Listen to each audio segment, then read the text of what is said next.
getting my dad to say I love you. To say what? Say nonsense. Outrageous. Bloody nonsense. Welcome back to Getting My Dad to Say I Love You, the podcast where I chat to people I know and I like who are very talented, and they talk about their parents and why they are the way they are. But most importantly, we're trying to get my dad, John Martin, to say I love you. How you doing, John Martin, my dad? I'm well. Nice to hear you. It's nice to hear you too. We got Roisin Conaty this week, Dad. Yes, I couldn't. I remember. But I couldn't remember her second name. I remember Roisin because it's a very unusual name. It's an Irish name. I know. Nice name. I like the name. You like but the name? I didn't know her second or given or whatever it is name people call it. I used to call it surname in the old days, but there's probably some sort of technical reason I can't call it. I don't think cancel culture has cancelled the word surname as of yet. You're never sure. It might be, there might be some reason for it. So you're from the camp of you can't say anything nowadays, including the word surname. No doubt your program's editors will refer it to their legal department. Yeah, I think you're really overestimating the budget I have for this podcast, but I appreciate really? it. I didn't know that. If I get cancelled because I've said the word surname, I'm taking full responsibility. And I'm not blaming you. That's good. So with that in mind, should I go and chat to Roisin? We'll find out if we could say surname maybe, and then we'll come back and see. Well, I don't know what Roisin might have a huge objection to saying surname. Yeah, okay, I know her pretty well, and I doubt that's going to be an issue. If it is.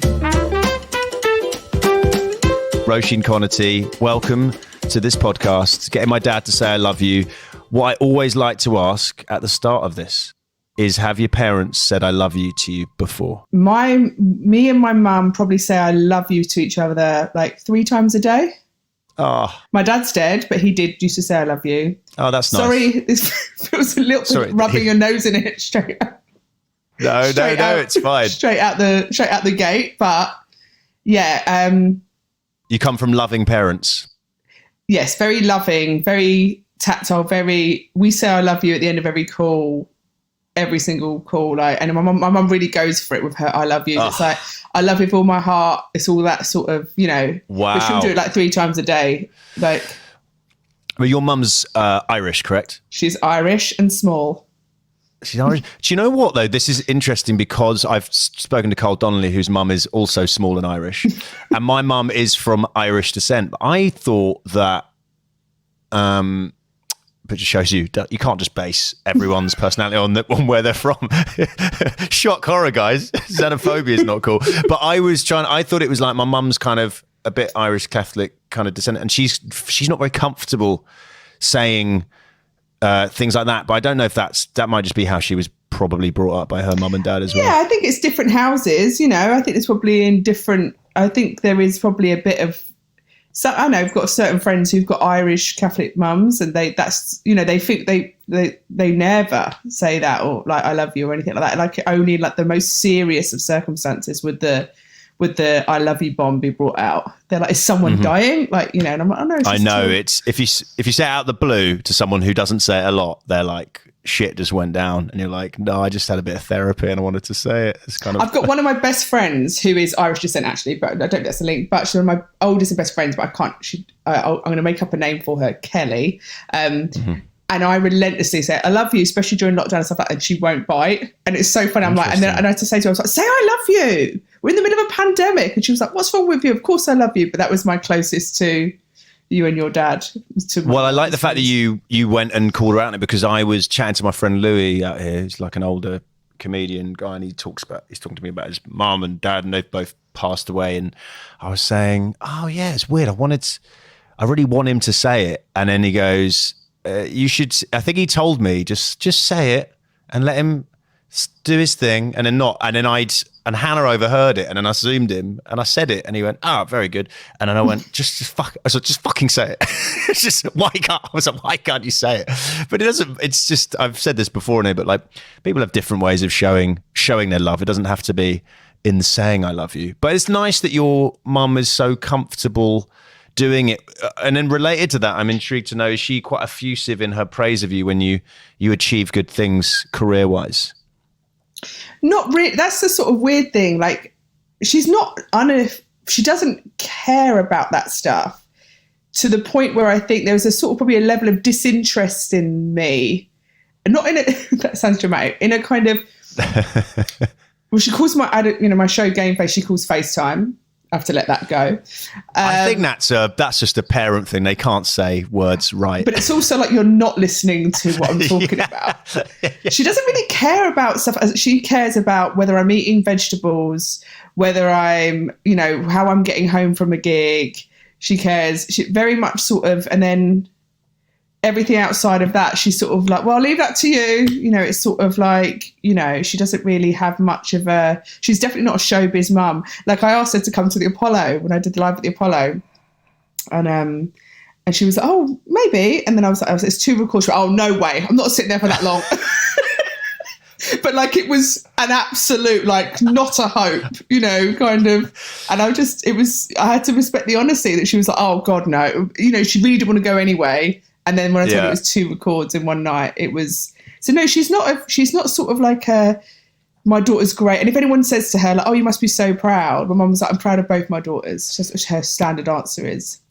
I think that's good. I think that's very healthy to not be enamored. I think me and Ed Gamble were talking about the parents that are really keen on their kids in showbiz. It's like, it's a bit like, you're like, that's not, I wonder if it's actually better, like now that you say that having parents that don't really pay too much attention, you kind of like do your own thing and go, that's nice. And then I'll tell my mum or dad and they'll be like, all right. But they're not, if it's people where you really feel their pushiness, then you're going to, how many knockbacks we get in our lives in this world. It's like, if your parents were also just like, fuck, I hope you get that thing, and then you don't get the thing, then you just be crushed. And I know people who do have parents like that who are like, why aren't you doing this, or stuff. And I feel like that can be really difficult if you've got a parent who's also like that voice in your head, which is, we're not doing enough, this isn't going well, whatever. So yeah, my mum is very not into that sort of part of stuff. Like she doesn't want to come to gigs. Like she'll watch the thing I'm in, but after everyone she knows has seen it. And then like she'll need someone at the bingo to tell her to watch Afterlife. She'll be like, I'll give it a watch. Mary said it was good. And I'm like, yeah, do then, if you fancy it, mum. But it's not. How does she feel about seeing you as a sex worker on a TV show? She was all right about it. She's just sort of, she liked it. She didn't mind because I didn't do anything rude in it. She's not, in Game Face, there's a bit where there's a sort of sex scene, very conservative sex scene comparatively, but I fast forwarded them because I just didn't want, because there's one where it's a joke, but I'm wearing a strap on as if I'm going to peg a guy. And my mum went, what's happening here? Like the whole thing. She literally physically was like, what's happened? And then it just got really funny and I had to fast forward it because I just couldn't explain any of the concept even to her. Well, that makes me think of, and I was texting you about this before, is that what I've got the ingredients to this story in my head, but you used to do some really funny stand-up about. Was it to do with a porn recording that your mum found when you were little? Or if I completely, but there's something in that similar vein of like, you can't even broach that sexual vibed subject with your mum. See, the thing is, we do. Me and my sister are quite bad. We sort of do, because she gets sort of prudish. When I was about, I don't know, it must have been like 9 or 10, 11 maybe, a bit younger, because I don't think I quite knew the facts of life. And there was a porno called Satisfactions that we'd found at my friend's house, and then we brought it over. I can't remember the routine even because this isn't funny, but there was a bit like there was. Yeah, I can't remember the bit, but my mum came in the room and I was like, "This is what you and Daddy do." Like, this is like, I was just sort of, wow. But well, we were just sitting there watching porn at like 4:00 in the afternoon on the VCR in our bedroom, like a hardcore porn. Oh, it was a full VHS taken from someone's dad. Yeah, but now we're pretty. Like, I'll say things to get a reaction out of her, sort of just to be a bit. Not too much because she doesn't like bad language and stuff like that. But like, I remember once we met Jimmy Carr on a plane, and I thought, oh God, if Jimmy's going to say all this like wild stuff to her, she's going to end up telling Jimmy Carr off. But he wasn't. He's a perfect gentleman. But I was literally like, my mum would be like, I don't like that language, kind of. So I love a parent that doesn't like Hannah's. My parents don't care about swearing at all. I could say C-bombs left, right, and centre. They just don't care. But I find it funny when I go to Hannah's house. And I say like, oh, that was shit. And then Hannah goes, Chris. And I'm like, I'm 35. Why can't I say the word shit to another adult? But it's very weird how, because she was just in a show on the BBC, a pilot, and they were you were very good, but just too much swearing for it. I find that a very funny It's so weird now that like that is it, because no one of our generation really cares about swearing, but it's just funny when that's it's such a big taboo from that generation. Yeah. I guess my mum's fine with like an effing. One of the things my mum's got a real thing about is burping. So if you're in another room on another part of the house on your own and she hears with no one near you and she hears a burp, she will shout up the stairs, say, excuse me, darling. And I say, there's no one here. And she says, you just have to always be in the habit of it. I love that. So even if you're on your own and you burp and she hears it, she thinks you should say, excuse me, just to keep the muscle memory in case you forget and you just start burping and farting in front of people. I agree. I actually do agree with your mum in a weird way, because I don't know, there's a couple of people out here who will just, me and Hans were staring at people, and this guy was just doing burps. But like, not acknowledging, like that. Just had a sip it. You know, a sip of beer and they're like, that's bubbles, and they just burp, and then you're just like, that's unexacceptable behaviour. That is, you've got to say, excuse me, you can't just blow your stomach air at us. And we're all just trying to have a nice night out, and you're just shouting stomach air into the room. You can't. You've got to. You can't. Well, I'm on board. I'm on board with Mrs. Conaty there. With that. She said, "You've actually given me a flashback to when I was a kid. I used to play PlayStation in my friend Ben Jarman's house, and his dad, who's really cool, but like again, his rule was no swearing when we were like 10, and we'd just be like the other side of a house, and I could be like fuck like that, and he'd just go oi, no matter how quiet, he could be the other side of the oi, and I'm like, sorry, Clive, sorry. I conceded a goal, but that's okay. So your mum's not into the swearing, but she doesn't actively like care too much about what you do. But if you get like good, let's say, you know, when you got your sitcom, that's a huge moment. Did you call your mum and we like, Mum, I got did, this? And she's really supportive, but she right sizes things really in a really healthy way. I think she's a very sort of. She's quite, I would say, spiritual in that, and annoying, like meditative. She has that sort of inbuilt her advice, and she doesn't read sort of Zen books, but that's sort of intrinsically her way. She's got that's great. And if it doesn't happen, you're going to be fine. It's sort of that, you know, like, you know, you take life on life's terms. She's very like, this is wonderful. It's an absolute great day. You've got your sitcom. I'm delighted for you. But, you know, if you don't have a sitcom, that's also great. And let's just get on with the day. She's sort of like that, you know, like onwards. She's so balanced. She's so very balanced. She's a very balanced lady. I mean, you know, listen, she eats the same things every day. So that's kind of we're very different. She has a very good sort of, you have to go. She eats exactly the same. Not exactly the same thing, but she likes a very like. She'll have like cod and mashed potatoes and broccoli at dinner. Like she has a very Puritan bar scones, where if she gets on those, she'll do 4 on the row. But other than that, she's very sort of. That's her soft spot. Scones. Yeah, like she'll like so for Lent she'll give up scones and then lose like 2 stone. We didn't realise that all her body weight is scone. Also, I can't think of. I feel like a scone. I don't even know where you. Does he make them? I can't even think of a place. It's not like a Jaffa Cakes. It's like Marks and Spencer's the baker. She knows the baker in Marks and Spencer. She knows exactly what time. She knows the baker at Marks and Spencer's is in one of the most mum sentences. And then she sent me in there, and then I said, "There's no scones." And she said, I can't remember his name, so forgive me, baker and Cambridge. I think it might have been Marco. She went, "Tell Marco they're for Margaret." And then I was like, okay. And she was like, and then he'll tell you when the next batch are ready. And I said, sorry, this is going to sound wild. And he was like, Margaret? Oh, of course, yes. And it was like 8 minutes or whatever. It also feels weird having such a personal relationship in such a big brand shop. Like, you know what I mean? Like if you go into the local bakers, it's like. But I think that's a generational thing. I think we see them as that. And I think because our parents, that sort of just became a transfer. My mum still does, you know, she, like, even if they don't want it, like my mum like, oh, they're like, just take your shopping. And she's just like, oh, blah, blah, blah, you know. She's like, you've got a name tag on for a reason and I'm going to use it 12 times in this sentence. Isn't that right, Marco? That's it. I love that. That's so sweet. So then, your mum's very balanced when it comes to your achievements or not achievements, etc. So what I think is quite interesting on this is chatting to comedians, and I think this is just comedians. I was getting a couple of actors. I do think whatever your comedy style of comedy, whatever you're doing, writing, performing, anything, I do think the common denominator is that everyone has a very good work ethic in their own way, in different ways, right? And I think you and me work in very different ways, but I know that you still work. You're a last minute person, but you're still a hardworking person. That's fair, right? Yeah, I have.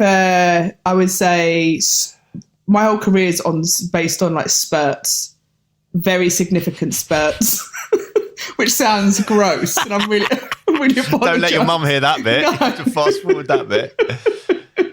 Yeah, no, I know what you mean, though. Could do a day. I think you get up in the morning and like do like a big work day for you. Like if you've got a deadline. I am here's my one, and I've brought this on from school days when it came to revision, is I found, and I might be wrong with it, but I think I think everyone actually works in spurts, but this is where you put your spurts. This is gross. So gross. What can we call it? What can we do? What can we use instead of spurts? Splodge? No. Burst. A burst. Burst? Yeah, bursts. Burst more sound like that's still like a spot just got exploded. Yeah. Sprints maybe. Sprints. Sure. Sprints. It's so much more athletic. Yeah. So. But my thing I've brought is from school days. I remember that I get up early and I will work for like 3 hours till lunchtime, and then I'll have the afternoon off, because I found that a lot of people, and this is school, and I think this is the same with writing. I think especially when you're creative, I genuinely don't think you can work for 8 hours a day. You can't. You can only work really effectively for 2-3 hours.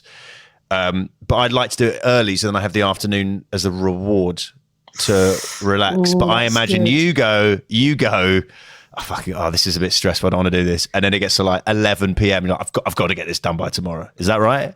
Yes.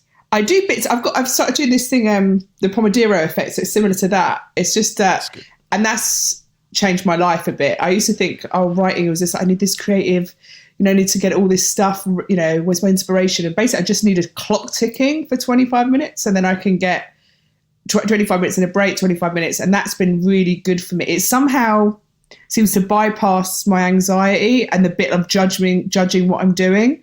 It sort of just lets me carry on. It's because I think, I've only got 10 more minutes and I can hold. But if even in a bit that I think is rubbish or hot dog shit on the page that you just want to close the laptop, it says, no, you just got 10 more minutes with this hot dog shit. Excuse my language, mum. But, that sort of, and then I can get through it. And then at the end, you do have something. So I've got a lot better, because I worried that the deadline and the sort of anxiety of that became part of, without sounding pretentious, my process. Like, like I needed it to be all stressful to finish my work, to get to the point. And I was like, I can't have this, where my brain's like, no, we're good. You know what we need? A real threatening deadline that makes you feel like you want to have a breakdown. Then we'll give you some ideas, sort of. We need a big bag of anxiety that's just like weighing you down, that's scaring the shit. No, yeah, I agree. So you've moved to this thing and it's made you less anxious about it, but weirdly with a timer. Interesting. Because I think it's just I can't, it's exactly what you said, which I didn't know, is the sprawling of the day, of a whole day of writing and what that should look like. And for me, I always, in my head, I think everyone else is secretly wearing white linens in front of a Murder, She Wrote, and I'm just sat there like barely able to, sort of like covered in mustard. I'm always covered in mustard. I feel like just like writing nothing, and it's like 2:00, and then I'm written the word cabbage 9 times, and I don't remember why it was funny 3 hours ago. So I just, so I think having a bit where I go, let's just do this and get it. It's just like jumping in, isn't it? And that's what that Pomodoro is, just like jumping into the pool rather than going around it and getting prepared to swim. I might be putting words in your mouth here, but I'm wondering if you are do you feel like even in a messy way, you're like a perfectionist, and that's because I wonder if you're going, it needs to be perfect. And actually when you said that hot dog shit thing, that, which is a great phrase, and I'm going to use, but when me and Hans, we write scripts together, right? So I will normally write the first bit and then she'll come in and And the difference is I will write this, I will just get it done and down. And I know it's bad and I know it's only going to get better. But there'll be a point where she'll be just like trying to do this like 3 lines for like an hour because he just goes, it's not right yet. And I go, yes, it's not right. It's crap. It's shit. It's shit at the start. And then we work on it and we make it better. But I do think that comes from a perfectionism part of her psyche. So I wonder if you having the timer, you go, well, it can't be perfect. It just has to be, this is just when I stop, rather, because if you don't have that stopping thing, you're just going to keep wanting to make it this perfect thing. Yeah, I'm really bad. Like, I don't think I've ever done it, and take this not as a compliment, take this as not as a self-congratulatory thing, as someone who I've never done a sort of really bad first draft. And so it's taken, not because it was a good first draft, just because I literally didn't finish it until it was, do you get what I mean? Like, I kept doing it like that. Yeah. So it took crazy long. Everyone's in a panic. No one knows what's happening the first time. You know, now I've got a bit better at going, get it down, you know, but I would be like, I can't cope with a bad first, because then just on the first stuff I did. And even now I have to push myself to be like, get the end, you know, especially just to get the story finished. As if the story itself is a structure, the chassis works, you know, or, you know, then you can, and I have that thing of going, no, go over and do 2 pages, and then keep doing those 2 pages. And it's fine. You know, I try not to analyze it too much, but everyone I know who writes does that, gets a proper first draft down. Just, you know, that's a rough first draft. It's on the page, and then you edit, and then you've got something to work with. But it is a feeling, I think maybe that when I first started writing scripts, I thought I won't be able to make it right if it's not right. You know, like I doubted, and now I know how to edit. You know, I just felt like, if I go wrong, I won't be able to change it. Whereas, which we know writing is rewriting, you know, but I think in the beginning I was like, yeah. And who do you think from your parents gave you, I guess there's 2 things there. There is the work ethic that I said earlier, because I do think like think about how many million people don't even ever write a script in their life, but talk about it. So there is a level of work ethic and other stuff you do. And then that kind of perfectionism-y stuff, is that from your mom or from your father? Is it even maybe they didn't say anything to you, but do you kind of notice what she was doing when you were younger, and kind of, you think kind of by osmosis gathered that sort of stuff? I think a bit from both of them. I think there was a sort of, you know, my mum's a perfectionist. She's like, if you're going to do a job, do it right. That's her thing, you know. So she is that a phrase she used to say? Because I like there's funny when I love parent phrases. What was it? Ed Gamble said his dad just kept saying to himself around the house, life is a job. And I just thought that it's just like, and my dad always says, you've got to keep the show on the road. Keep the show on the road. My mum says that as well. Does she say that? Always says that. You've got to get the show on the road. Amazing. My mum also says, which is a great one, once you sell the sizzle, not the sausage.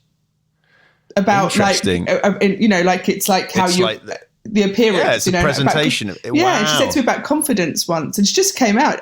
She said she actually did watch something I did early on, and she said, I think it's all very good, but you've got no confidence. You know, this, you sell the sizzle, not the sausage.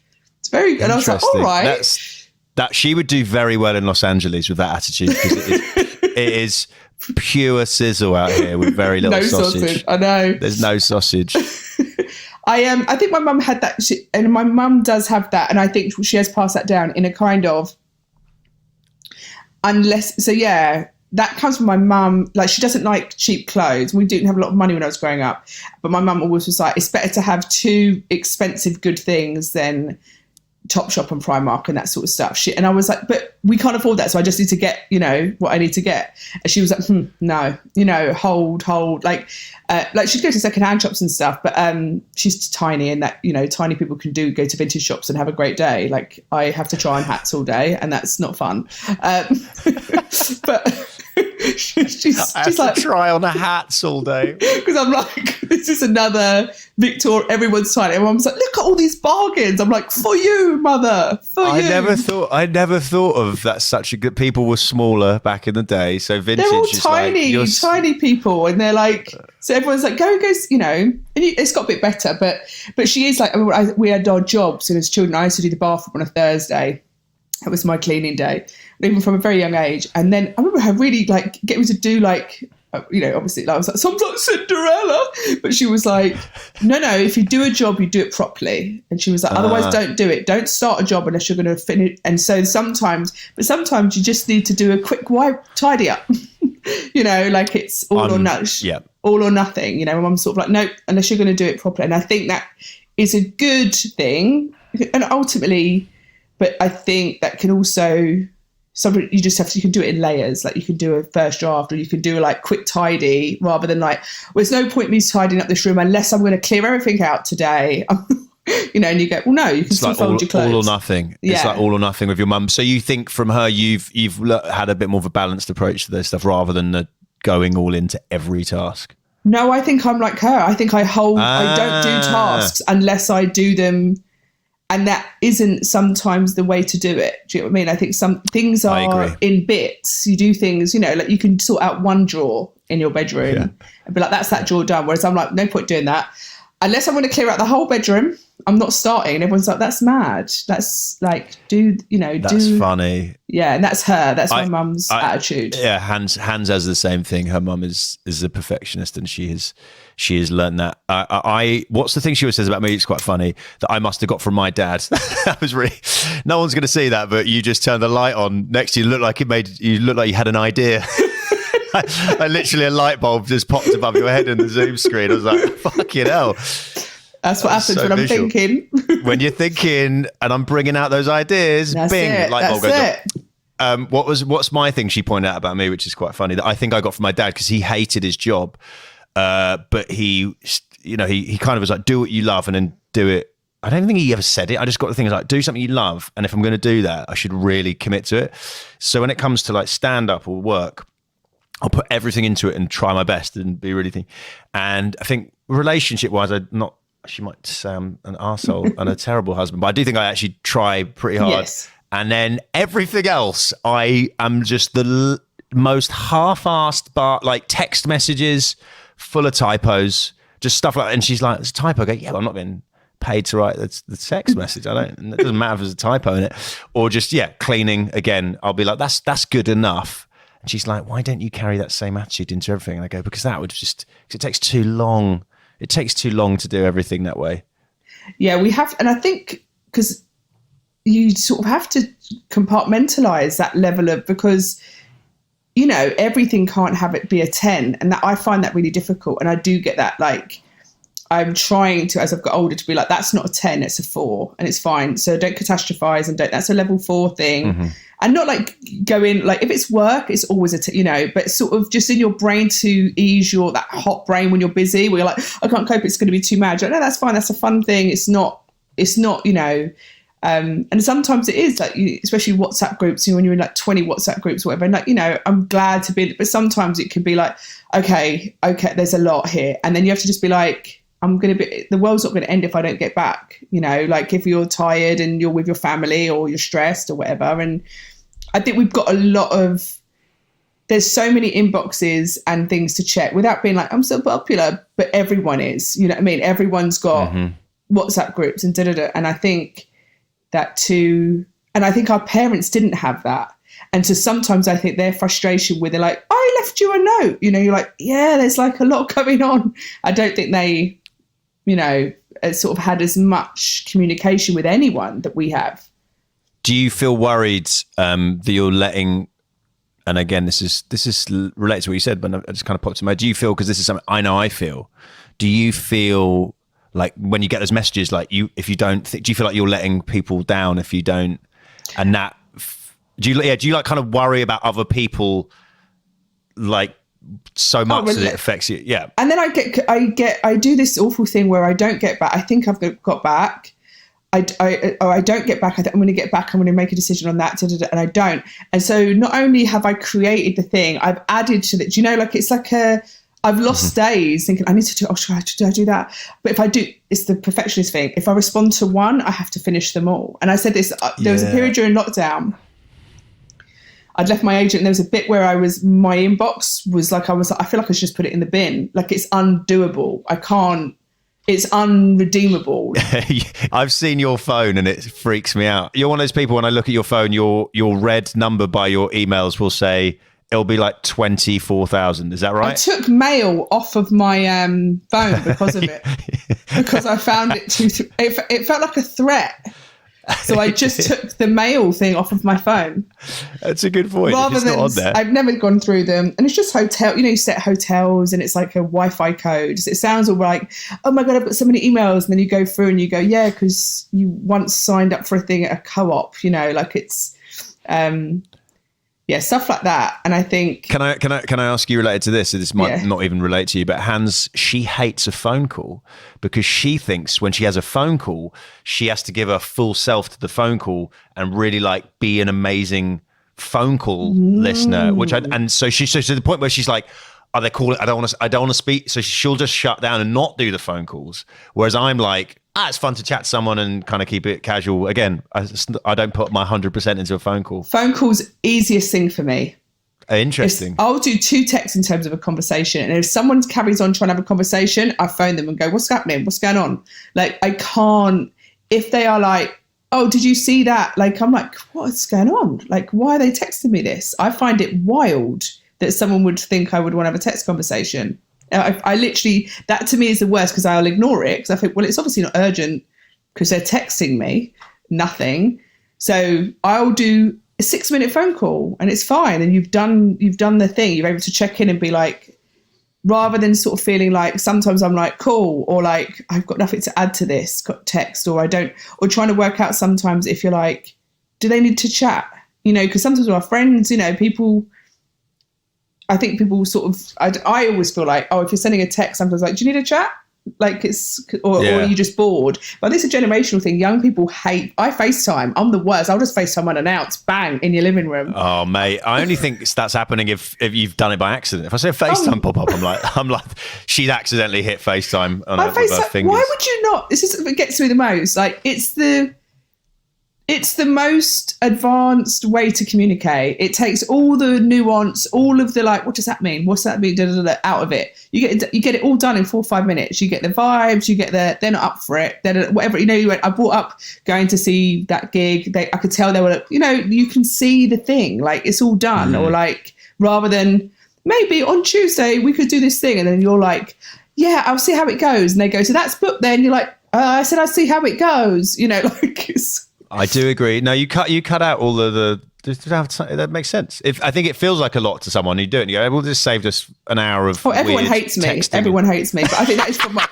But I think I have my mother's invasive. My mum will. Once I was doing an interview, showbiz. I was doing an interview with a journalist, and then my mum phoned me, and I said, "Sorry, just take the phone." And I'd already phoned it. I'd spoken to her that morning. She phoned me. I ignored the call in front of the journalist. And then she phoned again. I ignored it. And then she phoned again. So I thought, something must be wrong. And I answered the phone. And I said, hello. And she went, hello, stranger. I'd spoken to her that morning. I was like, you cannot phone 3 times on a day I've spoken to you and say, hello, stranger. That's like me with FaceTime. I'll just FaceTime. I'm like, oh, I'll FaceTime them. And people they really are frightened when they first answer. They're like, what? All right, yeah, that's good. That's you. That's Roisin. You're a very personable person. I think that's your calling card. Invasive, personable, fine line. Yeah, it's a fine line. It's okay to tread over that line. Come here, son.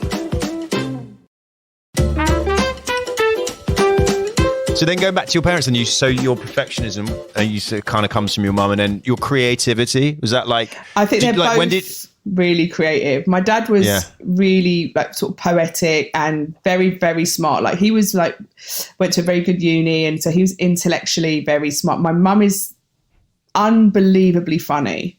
My dad was very funny, very, very dry. My mum could have been a great comedy actress. She is accidentally funny. She knows exactly how to pull a face.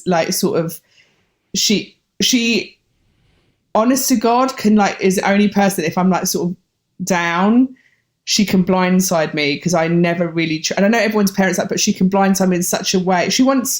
I was so depressed once, I was not expecting to laugh, and I don't know if you've ever had this when the gulf is so far from laughing. I was like, well, that's not even on the menu today.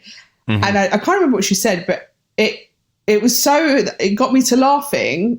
Sort of with no sort of consent. I was like, what? How is this happening? I was laughing. I burst into tears because I was so weirded out that she'd made me laugh. Like, I'm, friends with all my friends are like amazing comedians. I speak to them and stuff. And then my mum just sort of out of nowhere just got me. I was like, how have you brought me? Yeah, she's a very, and my dad's dead. He's been dead like 20 years this year, but he was very, very, very funny, but he was a lot drier, a lot sort of, my mum is a bit gregarious. My mum will do a face coming around a door.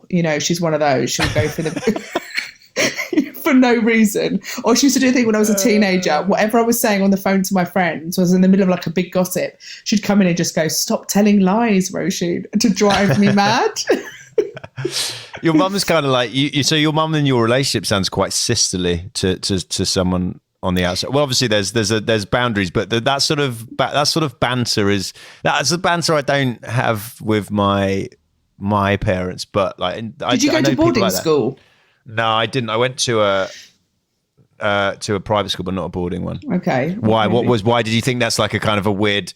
Like, you think boarding school parents have this kind of weird disconnect? Maybe. I mean, I don't think it's an absolute, but I think definitely if you like.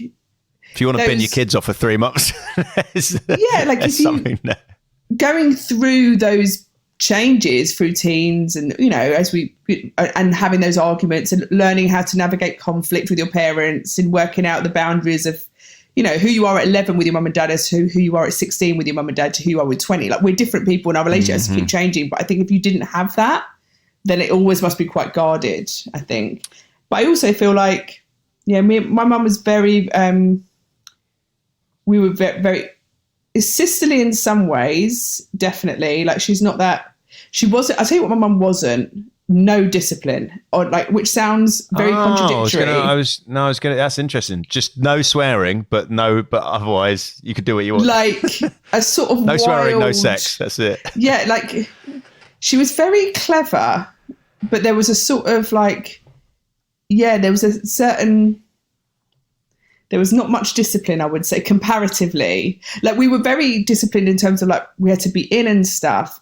But like, I don't know, there's a sort of like timekeeping, that sort of thing. My mum is all over the place with that stuff, which sounds contradictory, but that's me as well, I would say. From. Yeah, she's always, late. And so and my dad was never late, ever. Interesting. Interesting. Did it? I wonder. Well, yeah, you just won't know. But Hans is late, and I'm not. I get so stressed when we're supposed to meet someone, and we're like 10 minutes late. I'm like, I'm fucking guilty by association. Like, I would have been here on time, and you're sullying my name by making me. But I'm the psycho because I'm like 5 minutes late to just meet someone. I don't care. But like, she turns up for it. You'll turn up to important stuff on time. I think I've turned up to important stuff late. I think I've missed the wedding. I was trying to help you out. No, I've got time blindness. I've got a bit better, but like, even in therapy, like once I felt like for about 6 months, we talked about why I was 10 minutes late to the meeting every week. And I was like, this just feels like I'm coming here to get told off for being late for coming here. That's funny. But I think I do have like time blindness. Like, I honestly feel like my minutes just sneak out the door in like little like. Oh, there's mice. A diagnosis for everything nowadays. Yeah, that's it. Is that a real thing?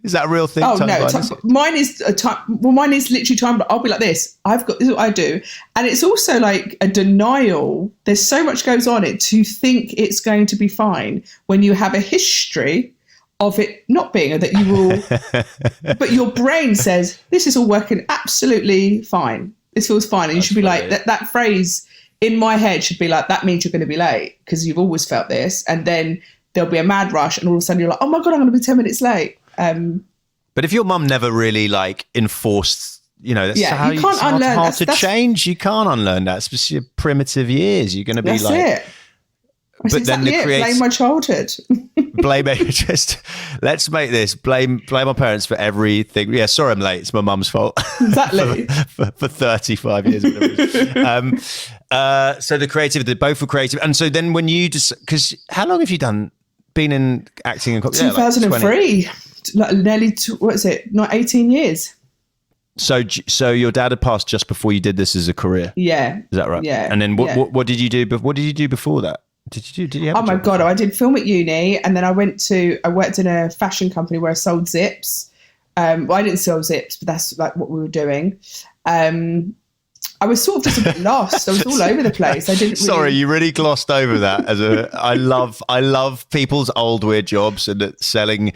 Like a friend of mine used to screw bottle caps on bottles for 8 hours a day in a factory, and they all explode. Like he literally was just screwing them on like that with his for hands. 8 hours a day with his hands. This is like, I guess there is maybe that, I don't know why it was cheaper than the machine or something. But yeah, selling zips is up there.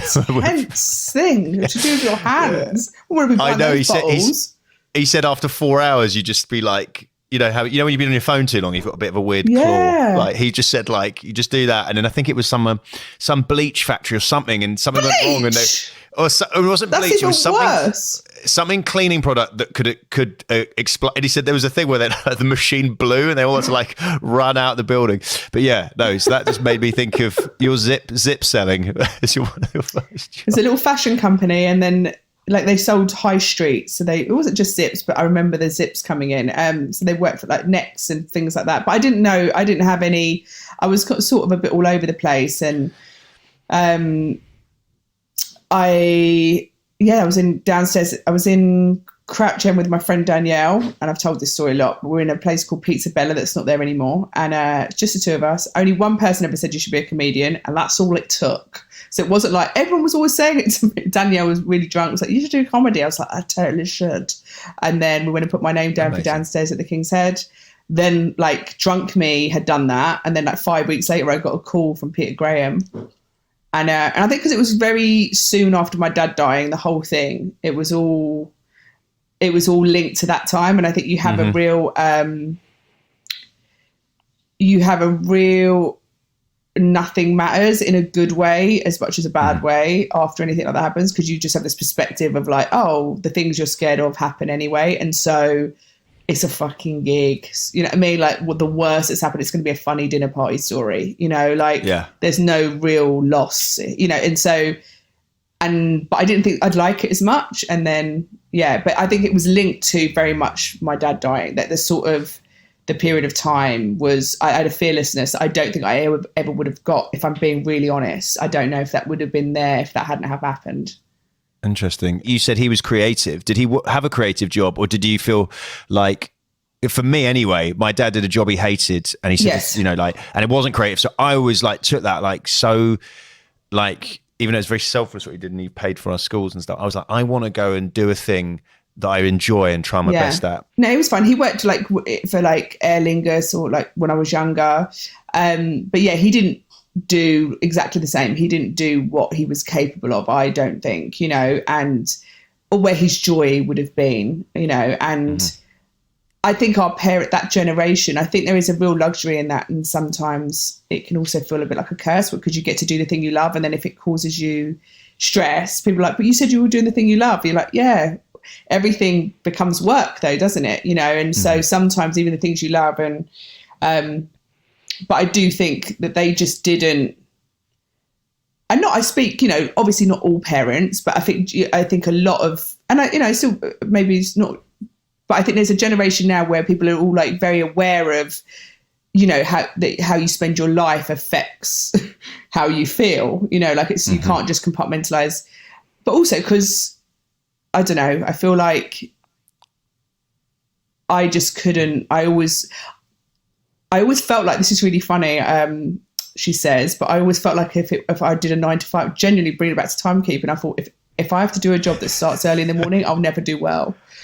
And then the more successful you get at our job, you have to do mornings. And I was like, damn it. And I genuinely said to Peter Graham once, as a joke, I said, I did not get into showbiz to do mornings, Peter Graham. Yeah, like I was like, evenings, my comedy stand-up was like perfect, suits my dysfunctional sort of relationship with time the absolute best. Perfect. I can, you know, evenings I'm as good as anyone after 3 o'clock. You're like, BBC breakfast, anyway we could do this very early morning, almost late night. we do it at 12:01 a.m. I'm still brilliant. It's on fire. That's when you get me at my best. But the fearlessness, I think, is an interesting thing you said there. about the life that you've chosen, and I guess all of us a little bit, is you're right. There's and the parents' generation, again, we're generalizing a bit, but they've come from this generation of you earn your money and then you do the thing and then you get a house, etc. Whereas, and it's still passed on to our generation, because there's still a small percentage of people like get to do this kind of hobby for a job. But I do think the biggest thing is, you're right, that is interesting. Your dad passing, you felt that you had the fearlessness, because I know so many people who are way funnier than me, and I'm like, you should do it. You should do this. But it's always fear, because it's you get rejected all the time. What if you're bad? What if it's wrong? But when you don't fear that much, that's a very powerful thing. On the flip side, you get some people who are so fearless but have absolutely zero talent or ability, but are so fearless it sort of doesn't matter. It's kind of an interesting characteristic. 100%, and I think it's a thing you've got to try and preserve, because as you get older, I think you just naturally get a bit more fearful. We all get a bit gun shy in every area, because you think, well, this is a bit, that youthful, like it's all funny and it's all going to be okay, and trying to keep that creatively and in your own life, so it's not rust, so you don't rust sort of, and not letting it all be outwardly dependent on results, because when we first did this, when we first got on stage, there wasn't, it wasn't like you had a committee and you auditioned. That's the beauty of why we did it. You just went on and sort of said, I'm going to do it. People were like, okay, I guess that's how it works, which is amazing. It's the only thing in entertainment where you're like, I'm going to just put this spot and, but when things matter, it's hard to not be scared of it. That's the joke. So the second I did the gig, I was so stunned at how much it mattered straight away. I felt like falling in love. I was like, oh no, I like it. Oh, this is a nightmare. Like now I want it. And it's a thing that, and I don't think everyone has that. I think some people have a career attitude to it, or this could be useful. But my personal experience it was like coming home, and with all of that dysfunction and all of that, the good and the bad of that coming home, of needing validation, of getting like a world where it's binary, good or bad, like the joke works or doesn't. Like it really does lend itself to a certain type, I think, where it does. If you maybe didn't feel seen, and I did it as a child, I don't think I got that much attention in that sort of way. And I think then you go into those places and it's like, oh, they're clapping me. Wonderful. I know. At last. Finally. Tell me something I haven't known for 25 years, people. Just waiting for you bitches to catch up. Get on board the old Conaty train. Your dad comes and sees your shows, doesn't he, your dad? He does, yeah. Obviously, I've been in a different country for a while, and then with COVID, I haven't seen him for over two years. But yeah, no, he's a very, this is what I mean. He's not, I actually think it'd be easier in a way for me sometimes if my dad, like if I had a dad who didn't really give a shit at all, I could compartmentalize it a little bit more, but because he does care and he's very supportive and wants me to do well, and will say stuff to other people about, oh, my son's doing this or whatever, but he's very bad at expressing it to me. So, and I was thinking as well, like you're talking about the growing up in our teens, and like he was around, but he used to be at work all day, then socializing at night. And I realized I never actually saw him. I worked this out. And I'm the older brother of my sister. I realized I'm like more grown up than him in some ways, because I felt like he wasn't, my mum was dealing with some other stuff. So I had to kind of just start doing stuff of mine, which is cool. And he's still a mate, but sometimes you're like, oh, I wish you'd just been a bit more okay to just be like a openly like connected dad. And I'm just complaining about some shit. People have got it way worse than me, but I just find it interesting that like everyone expresses their love in different ways. Yeah. And I think it's a fascinating, they're the most defining relationships of our lives, like without a doubt. Every relationship after that is a version of that, or something you saw. So I do think it's fascinating. I do think it's really useful to imagine them as children. I think that's a really good thing to do whenever the houses they grew up in and what attention they got and how they were shown love.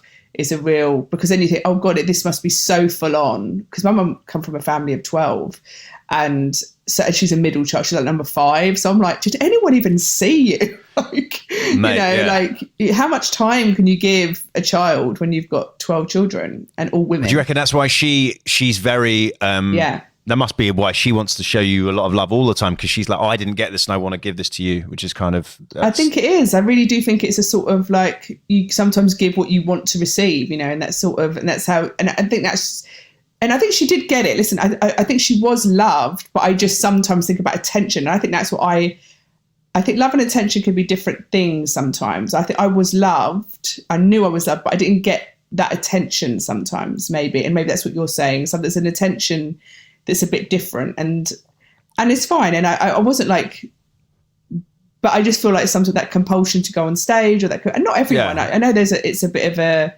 reach. I'm sure there's lots of people on stage who disagree with me and stuff, but for me, I do think I always had a sort of need for a bit of attention, and I think that's probably from the home. That's my 2-bob analysis of it, that there was a little bit less. No, I always felt love, but maybe the actual attention, like time with me, as opposed to in the air, that parent who's just sort of there, but they're not with you.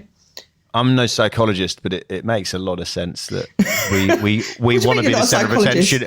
Sorry, what the hell am I doing here? Mate, what do you think I've been doing in Los Angeles for the last few years? Just got me make a few quid on the side. What I've noticed out here, if you just nod and go, yeah, and just ask questions, people think, fuck, this guy's so deep, because he's vaguely listening to what I'm saying. But no, yeah, you're right. Yeah, that makes and I never thought of that difference really between attention and love. And you're correct. Like, of course, if we go on stage wanting everyone to pay attention to us, there was a lack of that at some point in our childhood. I mean, and I think if you go on stage looking for love and then you get attention, I think that's a really interesting thing as well. Like, there are people who, seek that out, and you're going to get attention. It's very different to love. Like, interesting. You've got to sort of make sure that, and it's hard. No one knows no one really has a 360 on themselves to know what parts of their parenting or their childhood affects them. Because, you grew up in the same house, and you can have, my sister, listen, her timekeeping is chaos, but the rest of her, she is military, like, which sounds like a contradiction, but that's my whole family like that. But there is no chaos in her world. Like everything structure. She likes structure. She really needs same. it to be structured. So then, interesting, and talk about your work, because I actually love writing scripts, because there's a structure, there's a sort of page aim, there's certain thousands of years have made scripts flow a certain way, but obviously you put your own nuance into it. So I really enjoy that, and I do like stand up as well, but I sometimes get pissed off with. Not like, I'll never say it to the audience, but you go, these people it just annoys me. Sometimes you turn up some crap venue and it's all over the shop, and I'm like, it's like, I would have done this in a much better way. Whereas a script is like my safe zone of, you're in control, like you're totally in control of it. I'm a massive control freak. Yeah, I'm a massive. I like that about scripts, but the thing is with me with scripts, and I think it's a good thing for me because it helps my brain. I will say, this is what the script's about. Absolutely have every belief the script's about. I will plan that out. I will do what I've been told to get the producers to not phone me. And then I will start writing, and then I have to let it go. And then I'll just have an idea and I'll go with that idea. Sometimes that works, but to other people, so like my producer, she'll be like, Charlotte Lewis, who's a producer, Gervais, she's a wonderful producer. And then halfway through, she'll be like, what bit you on then? The bit that I've told, planned out this episode. I went, so she'll be like, what bit's this? And I'm like, oh, I've got rid of all that. She's like, what's happening? Like, and I'm like, I went for a bit, and she'll be, very supportive, but also thinking, let's just stay with the plan. We liked the plan yesterday. And I'm very emotionally driven, which is good in some regards and can get great things out of me personally. But also sometimes it's just having that, I think, the structure of going, and I'm getting better at that. Like, structure is your friend. Just finish the idea. You didn't give it a chance and you went with the next idea, like something shiny came into your head. But yesterday that was the shiny thing. And there's always going to be another shiny idea. Just commit to finishing that idea, and then you finish it and you go, oh, okay, yeah. Like, but yeah, script is, I love them and I hate them in equal measure, because you can't test it out. And so you're 25 pages into something and thinking, am I absolutely insane? Whereas with stand-up, you'd never get to do that much work you just go and jump on stage and be like, okay, this bit has got no legs, like you write your own, you don't write with someone else, you write with yourself and then have a producer, because I write with Hans, so I kind of have I always have that instant feedback of that shit or that's good. So you've got that even more unknown. Okay. Yeah, and I have very good support. Hard. My sister, well, she's really good. Like I'll get people to look at it. My sister and Charlotte Lewis at Objective, when I did Gervais, really had a really good collaborative. Kind of would be able to say, I trusted her, and that's what it is. If you trust someone to be like, and she never sort of rushed me or to be like, just even if I went off piece completely. But I like the structure. I like having, I think, scripts, and I totally get what you mean. You go to do a stand-up bit and you go, well, I wasn't this bit, but there's a hen doing and there's music playing, and, it's hard to gauge. Whereas a script, you sort of go on this page and this, is it good? It's just it's a little bit I need purer. to embrace the chaos a bit more. And you need but then when you go to make a script, it's the complete opposite of that stand-up. You can fix it in that room live on any given night. You could be like, right, if someone comes in with a violin and a flipping saw, I'm going to still make this bit work. Whereas a script, you write it 3 times. You write it again. It gets written again on set. Lucky I'm in my own stuff, because that terrifies me, because people say, oh, this isn't working, I'll make this shorter. And then it gets written again in the edit. So there's 3. And then by the time at the end, if it looks anything like the first script, which mine do, in fairness, but a lot of the time, it must be devastating, I think, if you're a writer and then you don't get to be part of that process and then see at the end and be like, what's happening? Because you have to move scenes around, because, you have to, sometimes that's the only way it's going to work because of filming, whatever. Why am I talking about this? No, I just fine. It's good. You're going with the flow. I love it. This is Roisin. You're going where your emotions are taking you. I love it. Do you think, like you were talking about your mum, it just popped into my head when we were saying it about how, she maybe didn't give you the attention when you were growing up, and then now you have a lot of phone calls with her. Did that change after your dad passed, or is it kind of been constant, or since you became an adult? Or I'm just kind of curious to know if it made you guys by virtue become a bit tighter? I think me and my mum were always extraordinarily close, and it wasn't so much attention she didn't give us. It's just, I guess there's just a certain, I'm always fascinated by the attention. My house, my mum and dad were always, without getting into all their details, they were sort of getting back together, and, it was a little bit mad. And so that's what it was. It wasn't them personally giving me attention. They're their own stuff, which is, I think, as we forget, I always, sorry to cut off, but it makes me think when certain people have kids around here and their kid is the center of everything. And I actually think a sort of healthier thing, and again, I'm saying this having had no kid, is you live your own life and your kid should fit into it, and the kid shouldn't be the center of attention. So that's not a bad thing. It's just life's hard enough just with you and another person and jobs and all that. And then you got kids as well. You can't focus everything on the kid. Yeah, I think it was that. I think it was, and there was a little bit, probably a bit more than that, even without being, but it was, so it was never like, it wasn't like they had better things to be getting on with. It was just the way it was. And so, and I think certain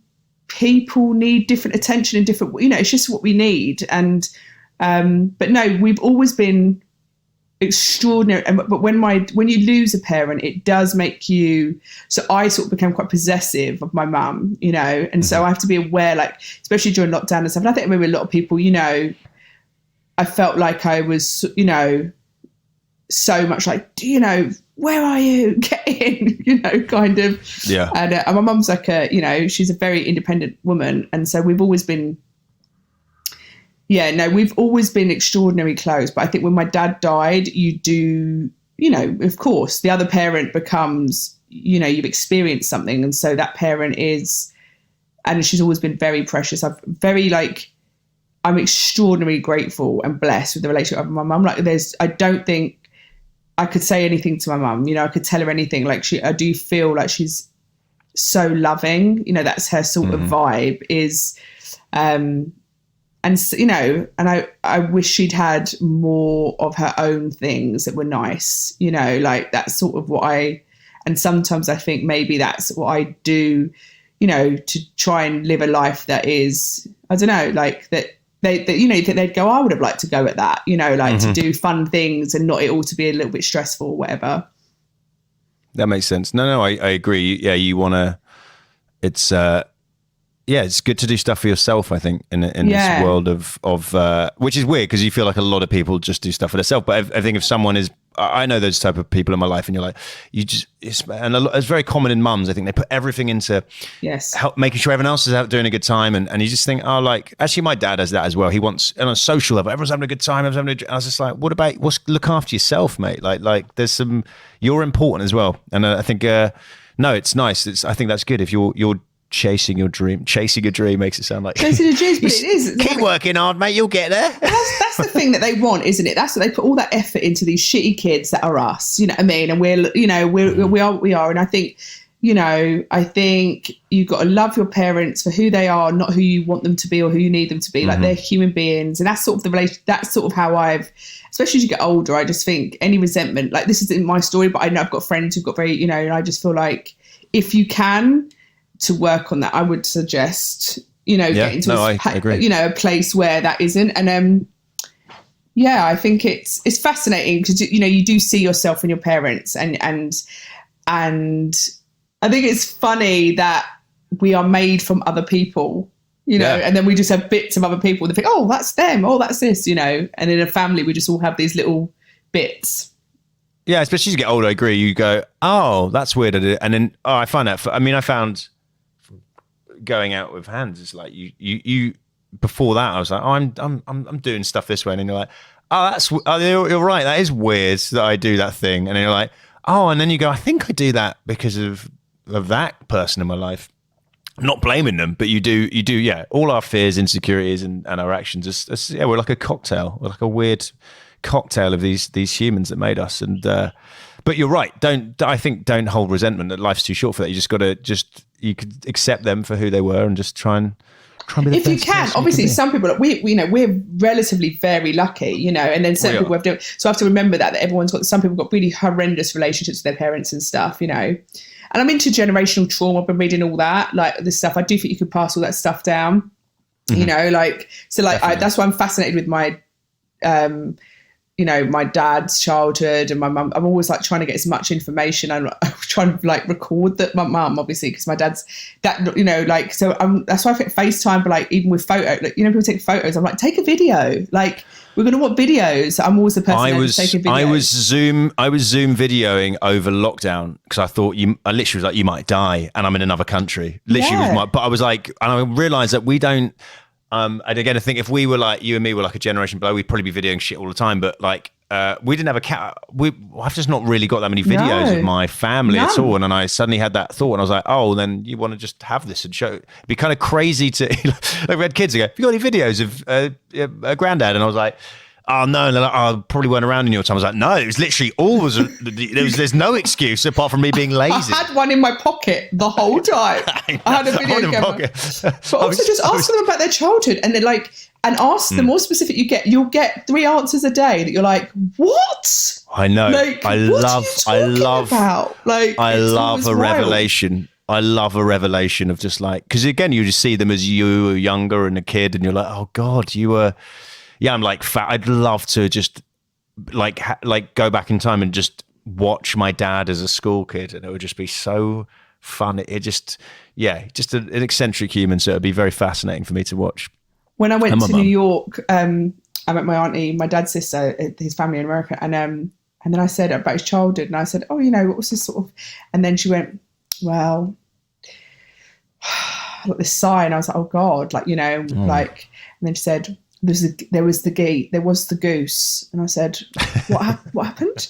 She said, well, basically, I sort of set the.